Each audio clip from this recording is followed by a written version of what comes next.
Welcome back to Talking Pop Culture, and this here is the spoiler/non-spoiler review of Shazam! Fury of the Gods. There's really nothing you can spoil in this film that DC already didn't spoil by releasing a TV spot.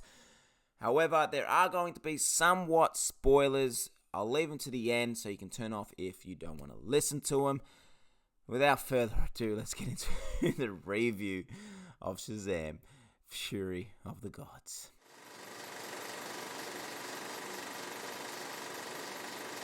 Now, I loved the first Shazam film. It was different to what we were getting within that DCEU, and it was quite enjoyable, quite fun. But Fury of the Gods suffers from the same thing a lot of comedy films suffer from when doing a sequel, and that is trying to be funnier than the first one. In this trash of a film, they try to focus more on trying to be funny than actually telling a good fucking story. The first 10 minutes of this film just fucked me. Like, I was just like, oh my god, I've still got 2 hours to go with this garbage. You've got to be kidding me. Don't tell me it's going to be like this throughout the film. Please, God, please. And it was just full of corny ass jokes, corny ass scenes. And if you're going to sit there and say, oh, it's not that bad, that fucking scene with the wizard on Wonder Woman's body, get the fuck out of here. I get that they're children,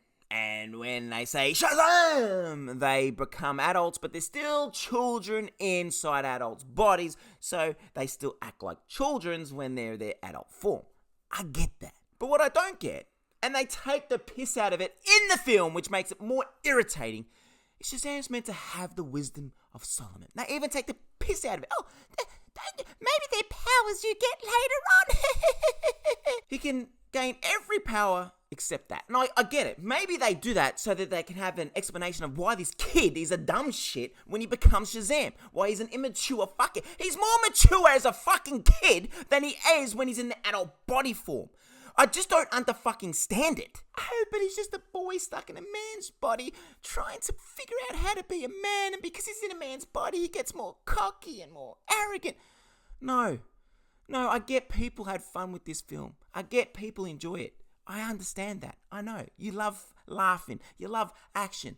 Me, when I go see a film, I'm more about the story, about how the characters interact with each other. Writers being creative, directors taking gambles and risks to make something great. And yes, Matt, it's a superhero film. Why are you watching a superhero film? This is what you should expect in a superhero film. But there are superhero films out there that can be great. Just look at the whole fucking Infinity Saga. Yeah, there's a couple of flops, but a lot of those films had great storytelling, had character building. You could feel for characters. I felt nothing for no fucking character in this film. Rachel Zegler, who plays Anthea, is the only character in this film I can say that I was invested in. Like, she was the only one that kind of had a story written for her that meant something. The rest of the characters was just complete utter fucking garbage. Now, should you go and see this movie? Go.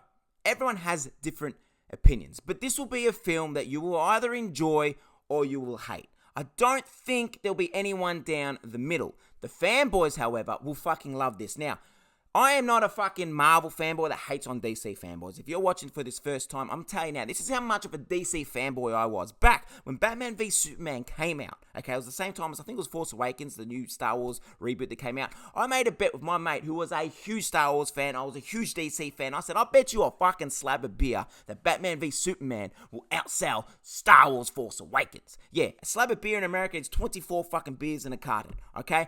That is the bet that I put on. That's how much of a DC fanboy I fucking was. I believed nothing could touch DC. But then I fucking woke up. And people that are DC fanboys that just fucking think DC can't do wrong, you need to wake up. We can get greatness in these films with these heroes if we stop fucking going and wasting our time on this garbage. But hey, if you want to go see it, go see it. Like I said, you either love it, you hate it. Now, I'm going to talk spoilers. However, it's not really a fucking spoiler because she was in a TV spot. Warner Brothers decided to release a TV spot of probably the biggest surprise in the film. If you haven't seen it, maybe turn off now. If you have seen it, you would know, well, it was Wonder Woman. And this is like right at the end. This is the last fucking scene, this Wonder Woman reveal. Like, you should have kept it a secret. Yes, during the film, we get Wonder Woman, Billy's having a dream, and the wizard comes on her face, and...